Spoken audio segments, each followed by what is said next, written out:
एक साल पहले ही बीजेपी ने तय कर दी थी शिवराज की विदाई। पहले की लिखी स्क्रिप्ट पर काम कर रहा था हाईकमान। पहले जनवरी में ही शिवराज को हटाने की थी तैयारी। माहौल बीजेपी के पक्ष में नहीं दिखा, इसलिए बच गई थी शिवराज की कुर्सी।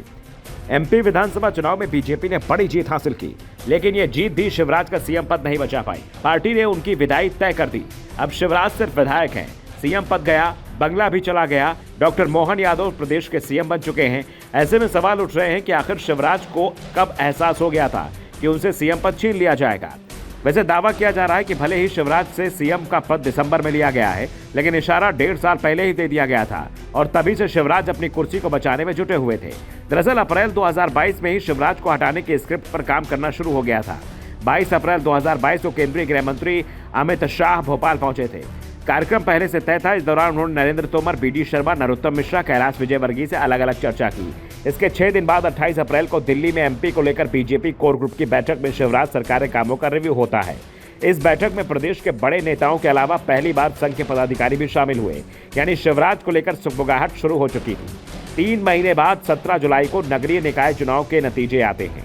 बीजेपी 16 में से 7 नगर निगम में मेयर का चुनाव हार गई। 2018 के विधानसभा चुनाव के बाद ये दूसरा मौका था जब शिवराज की अगुवाई में लड़े गए चुनाव में बीजेपी को बहुत नुकसान हुआ।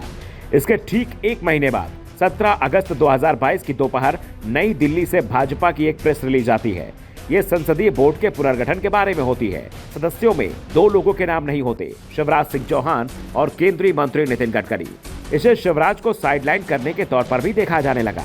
संसदीय बोर्ड से हटाए जाने के बाद ऐसी चर्चाएं होने लगी कि मध्य प्रदेश में गुजरात की तर्ज पर कभी भी मुख्यमंत्री बदल सकते हैं। यहां तक कि संभावित तारीखें भी बताई जाने लगी। इन सब से अलग शिवराज अपने स्टाइल में आगे बढ़ते रहे। उनका पूरा फोकस विधानसभा चुनाव पर रहा। इसी के मुताबिक सरकारी योजनाओं का खाका तैयार होने लगा। लाडली बहना को लेकर आए, महिलाओं के खाते में 1000 रुपए ट्रांसफर करने को बिग इवेंट बना दिया और महिलाओं के बीच एक अलग इमेज बन गई। लेकिन जब चुनाव सामने आए तो पार्टी ने उन्हें सीएम उम्मीदवार नहीं बनाया। कहा किसी भी राज्य में पार्टी सीएम उम्मीदवार घोषित नहीं करेगी। इस बीच 10 अगस्त को दिल्ली में अमित शाह ने प्रदेश के नेताओं के साथ बैठक की, जिसमें जन आशीर्वाद यात्राएं निकालने का ऐलान हुआ। लेकिन एक नहीं 5, यानी यात्रा में कोई भी चेहरा नहीं होगा। अलग अलग यात्राएं होंगी, उनका नेतृत्व अलग अलग नेताओं को सौंपा गया। ये इसलिए महत्वपूर्ण था क्योंकि 2013 और 2018 के चुनाव से पहले भी जन आशीर्वाद यात्राएं निकाली थी, जिसका चेहरा अकेले शिवराज सिंह थे। इस बीच 17 अगस्त को बीजेपी ने अपने उम्मीदवारों की पहली सूची जारी कर दी थी।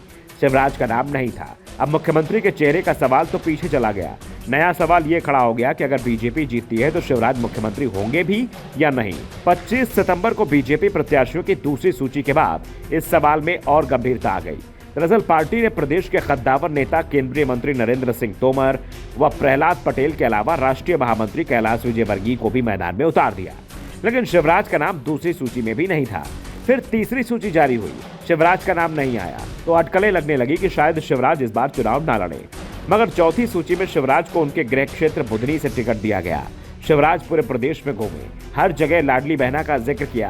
प्रधानमंत्री नरेंद्र मोदी की कई सभाएं हुई, लेकिन उन्होंने कहीं भी इस योजना का नाम नहीं लिया, जो साफ संकेत दे चुका था कि शिवराज अब सीएम नहीं रहेंगे। ब्यूरो रिपोर्ट, द नव दर्पण न्यूज।